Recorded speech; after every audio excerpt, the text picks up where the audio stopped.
So I was just asking Claire how things were going, and we came up with a couple of questions. One was her question about the leash, if we should use a different leash, because she has a hard time getting this to stay at the top of his neck. Pretty normal, typical problem.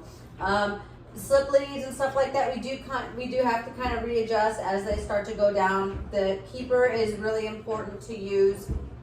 When we use the keeper on a slip lead, we want to make sure that it's not down and snug like this because it maintains pressure on the dog's neck. And we also want to make sure that the keeper isn't too far away because it will allow the loop to get much larger and slip down towards the dog's shoulders. So utilizing the keeper, I'd say about 2 fingers away from contact, you know, where the slip lead makes steady contact around the dog's neck behind the ears, you know, 2 or 3 fingers from there, and then it allows it to become nice and loose. But yes, it is something that we have to do regularly, is make sure that we adjust it closer to the base of the dog's head on a regular basis because they will tend to move down. Today we're going to introduce him to the star mark that he's been wearing for a couple of days and kind of see what that's like. There's another question. Naming the sit and eye contact. Oh yeah, we're going to start naming the sit and the eye contact. The sit and the eye contact is going really well. It's doing pretty well for her. She said today she was working on the bed stays. He was having a little bit harder time staying on the bed, but he was still getting on it quite nicely. And that's going to be typical. Now that he feels more comfortable getting up there, and be like, oh, okay, it's something that he may pay less attention to, and therefore will get off of the bed a little easier. So again, new environment. Has he been in the barn yet? His first day or 2. Okay. So he hasn't spent a lot of time in here. It's still going to be a distracting environment. So we're going to start off with paying some engagement. And then we're going to go ahead and clip the leash to the star mark, see how he responds to that. And if that goes well, then we'll start naming stuff. So you can go ahead and stand up and then just stay kind of in this area.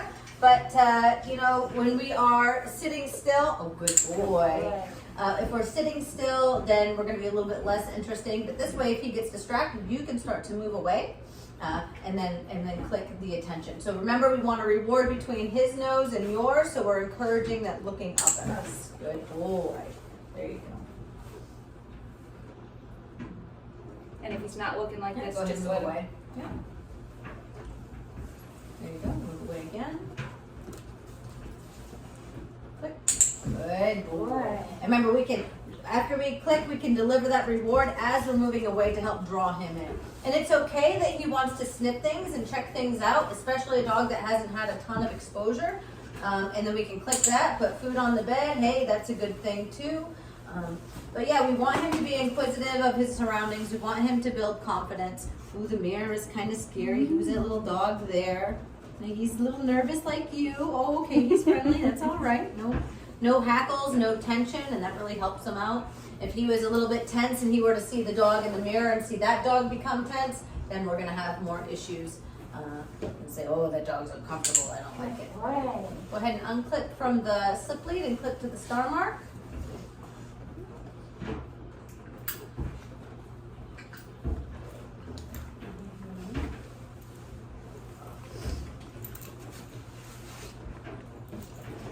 So he's felt the star mark on for a few days. It should not be a big deal. He's starting to understand leash pressure.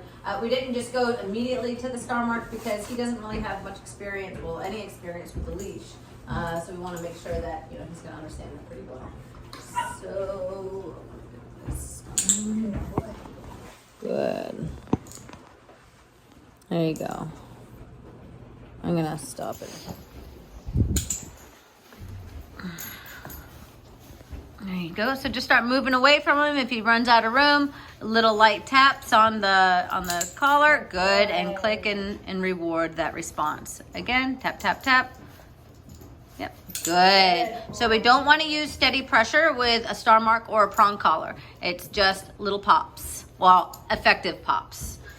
Good. We want to pop hard enough that we cause a response. Good boy. Good job. And now you can use the whole length of the barn to move around. Good, right there. Pop, pop, pop. Click. Good.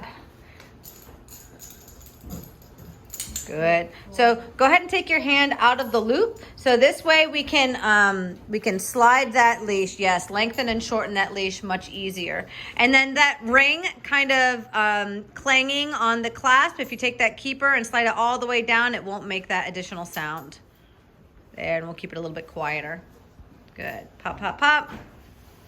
Good. So when you're doing these pops, it's really important that that leash gets loose in between. Still very quick. Yep. Pop, pop, pop, pop. Good boy. Yep. And try not to reach and find his nose. Remember, move away to draw him into you.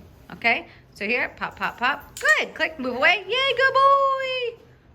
And he's like, oh, this is too distracting. Good. And are you doing single cookies or are you doing multiple cookies? 2 or 3. Okay, good. Good boy. Figure since the star mark is new. Yep. Good boy. Good.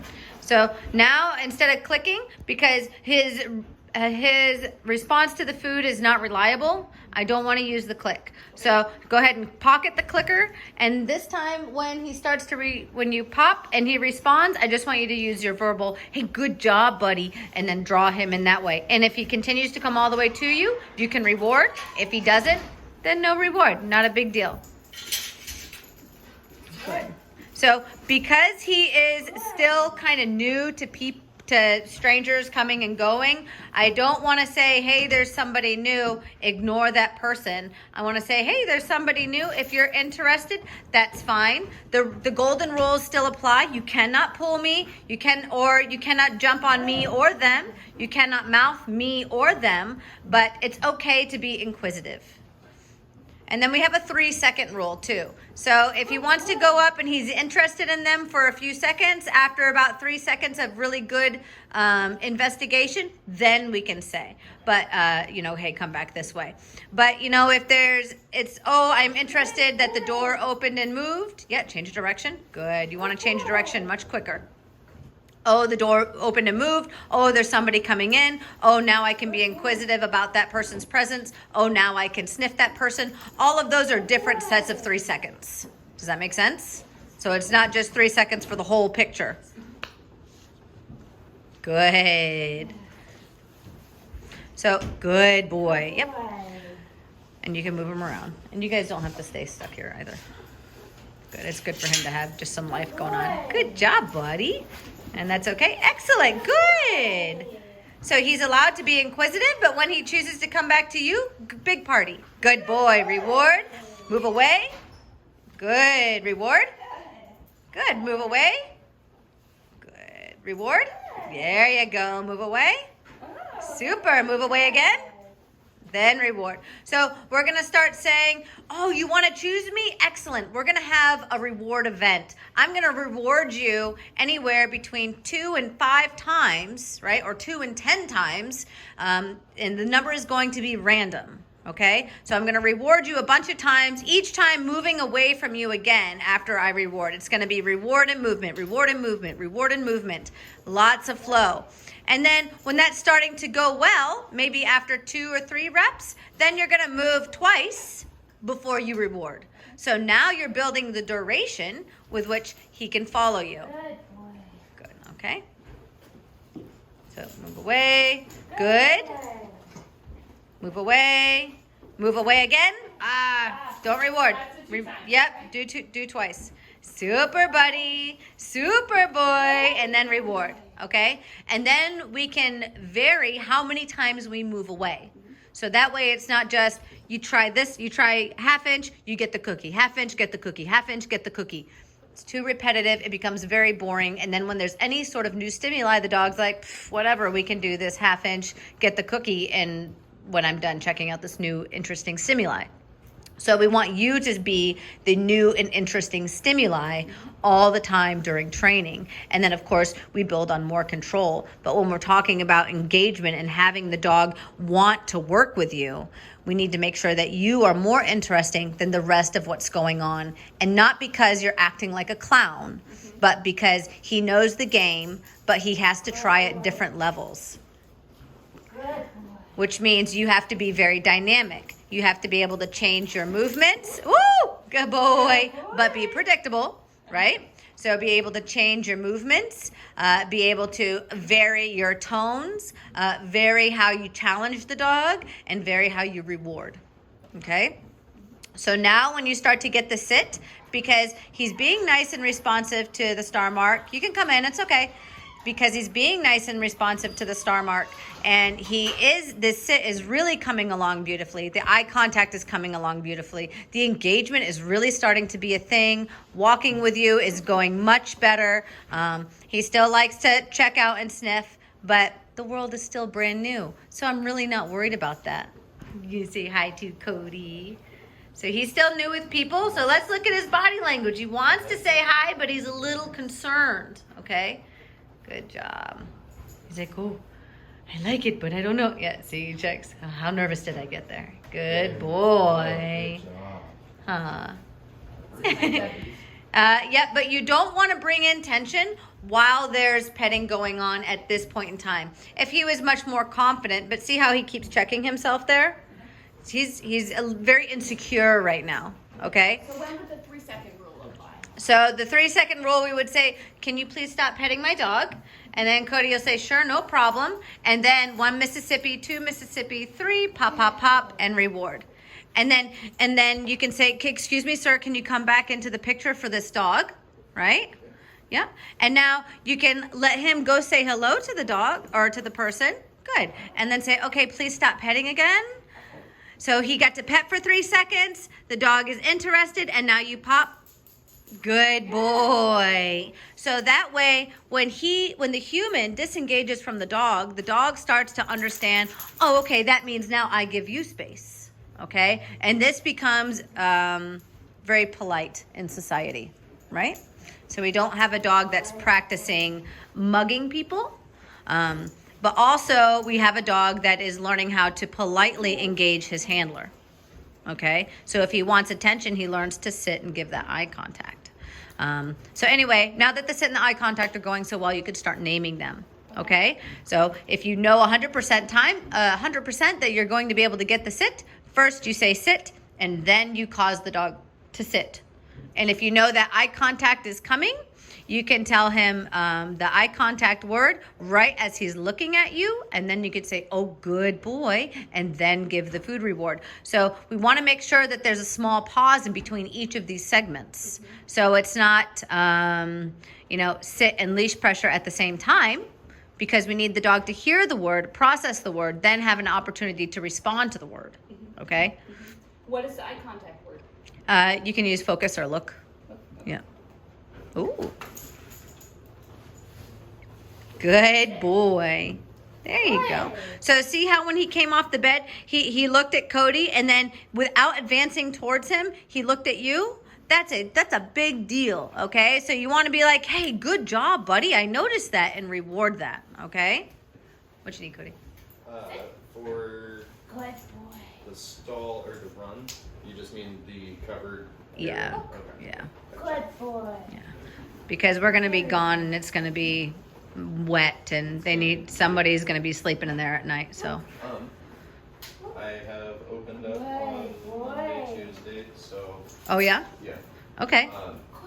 I may say, if we can swap over to Yeah. Monday, Tuesday. So Yeah, we'll get something figured out. Good.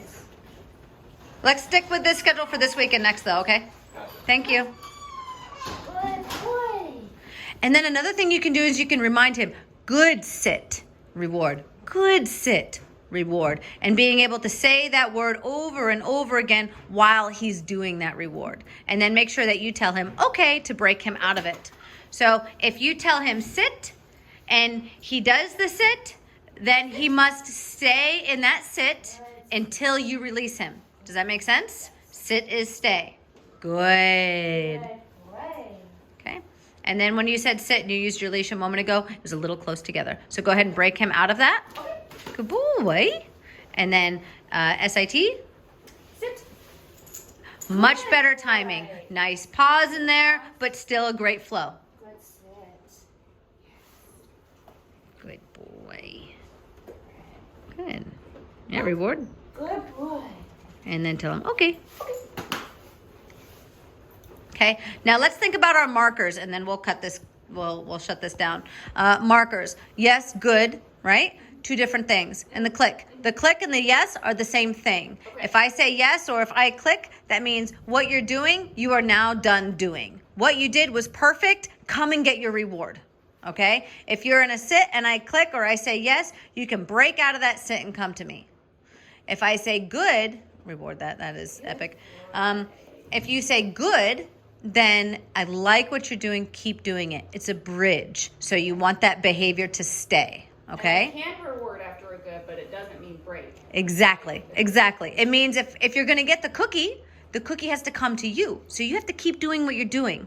So now let's get a little bit deeper on this subject. If he is giving you eye contact and you say good and present the food, he then looks away and breaks his eye contact to look to the food. So we can say good as long as we maintain the eye contact and then yep, and then deliver the food. Yep. Good boy. And then you can even say your yes or yep and then bring your hand out to the side at an angle. So that way he breaks out of that position and goes towards the reward, okay? It makes that word and the response to that word a little bit more electric, which is fantastic because that makes the training much more joyful. Good boy. So again, when you do that, bring it out away from him in a manner that he's going to want to come forward, mostly in your direction. Yep, but right to your side like that. Why don't you try that a couple of times? Good. So remember, verbal, then physical. Yep, then move. Mm-hmm.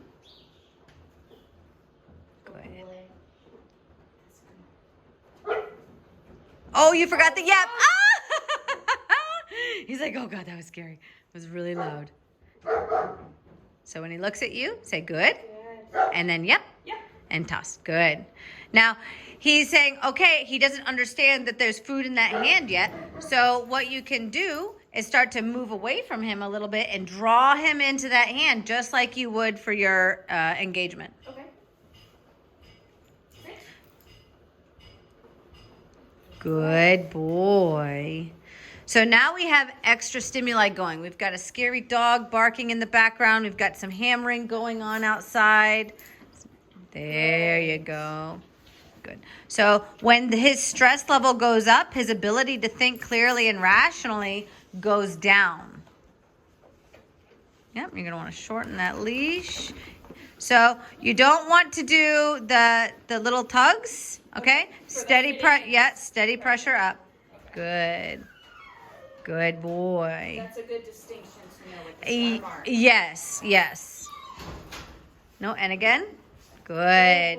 And as he starts to understand this, then even that will start to go away and it'll be just a pop, but he's not quite there yet, okay? Good boy. Tell him okay, let him move around. Okay. Good. Okay, bring him back this way. Pop. Good boy. SIT. Sit. Leash. Good. Good job. And then one more good. Good. Oh, good is he stays in. Yep, there you go. Because you had him sit. Yeah. You're not just working on engagement. Yeah. Make sense? Yes. Okay, so good feed, yes, release. Okay. Sit. Good. Good. And then, yep, release. Yes. Good boy, much better. The hand was a little low. A little. Okay. Yep. But other than that, that was very good. Okay, repeat. Good. Good boy. Nice timing on Good that. boy. Good, very good on that. And then yes. Super, buddy. It's okay. He's like, I'm not sure I understand this new part.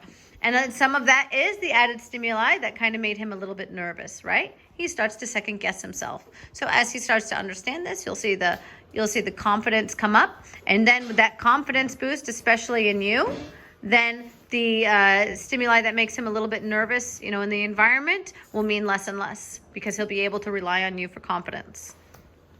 So it's good that we can have him rely on you when in times of nervousness to help him with confidence, but we need to make sure that the dog himself is confident, that he doesn't have to rely on you. But as he's building that confidence, first he will find it in you.